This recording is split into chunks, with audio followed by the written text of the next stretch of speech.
Hi అందరికి welcome back to another video. ఈ video వచ్చేసి స్లర్ప్ ఫార్మ్ ఒక మిల్లెట్ నూడిల్స్ అయితే ట్రై చేసేసాను. దాని రివ్యూ అయితే చెప్పేస్తాను. రివ్యూ కోసం కంప్లీట్ వీడియో అయితే చూసేయండి. నేనైతే ఈ మైక్ కూడా తీసుకున్నాను. ఈ మైక్ ఎలా ఉంది, ఎలా వర్క్ అవుతుంది అనేది కూడా వీడియో అయితే చేసేస్తాను. బీటెక్‌లో ఉన్నప్పుడు మైక్ ముందు మాట్లాడమంటే మనకసలు మామూలు భయం కాదనమాట. మైక్ ఏంది కనీసం స్టేజ్ ఎక్కి పీపీటీ చెప్పమంటేనే hi my name is Deepa first line చదివేసి అక్కడున్న ఫస్ట్ లైన్ అయితే చదివేసి remaining my friend will continue అనే బ్యాచ్ అన్నది మనది. ఇంకా స్లర్ప్ ఫార్మ్ మిల్లెట్ నూడిల్స్ లోకైతే ఈ వీడియోలోకైతే వెళ్ళిపోదామా? ఈ డబ్బింగ్ వచ్చేసి మార్నింగ్ చెప్పాను. గానకోకిల్లాగా ఉన్న నా గొంతును భరిచ్చేసేయండి. ఎందుకంటే ఆఫ్టర్‌నూన్ చెబితేనే అంతంత మాత్రం. మార్నింగ్ చెబితే ఇంక అసలు ఎట్లుందో నాకే అర్థం కాలేదు. మరి మీరెలా ఉందో చెప్పేయండి. నాకొచ్చిన కెమెరా స్కిల్స్‌తో అక్కడ కుకింగ్ ఇన్‌స్ట్రక్షన్స్ చూపిద్దామంటే అంతగా కనపడలేదు. ఇంక 1 ప్యాకెట్‌కి అంత క్వాంటిటీ అయితే వచ్చేసింది. ఇంకా నూడిల్స్ ఏముంది ప్రాసెస్ చాలా ఈజీ మీ అందరికి తెలిసిందే గదా! ఇంక వాటర్ అయితే బాయిల్ చేసేసుకొని ఈ రా నూడిల్స్ అన్నీ దానిలో ఏసేసుకోవాలి.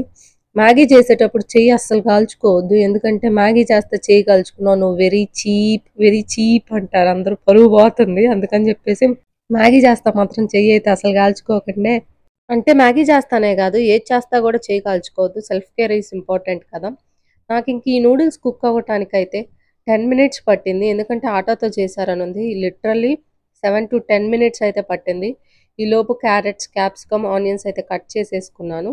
ఒక 10 మినిట్స్‌కి నాకిలా కుక్ అయితే ఉంది. ఇంక ఈ నూడిల్స్ వచ్చేసి మిల్లెట్ నూడిల్స్ అనుంది. మిల్లెట్ నూడిల్స్ అంటే దీనిలో కార్బోహైడ్రేట్స్, ఫైబర్, ప్రోటీన్ ఉంటాయంట. ఇక 10 మినిట్స్‌కైతే ఇలా వెల్ కుక్ అయిపోయింది. తర్వాత వాటర్‌నంతా డ్రైన్ చేసేసి పక్కన పెట్టేసుకోవాలి.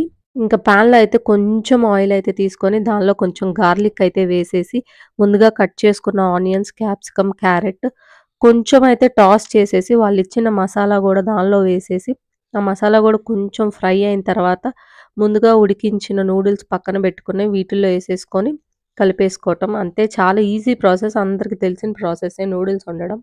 ఇంకా టేస్ట్ అండ్ రివ్యూ విషయానికొస్తే 10 మినిట్స్ కుక్ అయినాక కూడా నూడిల్స్ కొంచెం హార్డ్ అనిపిచ్చింది.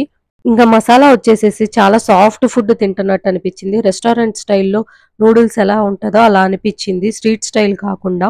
ఓవరాల్ 5/4 అయితే ఇచ్చేసేయొచ్చు. చాలా బావుంది కూడా నిజం చెప్పాలంటే. ఈ వీడియో గనుక మీకు నచ్చినట్టయితే లైక్ అయితే చేసేయండి తప్పకుండా.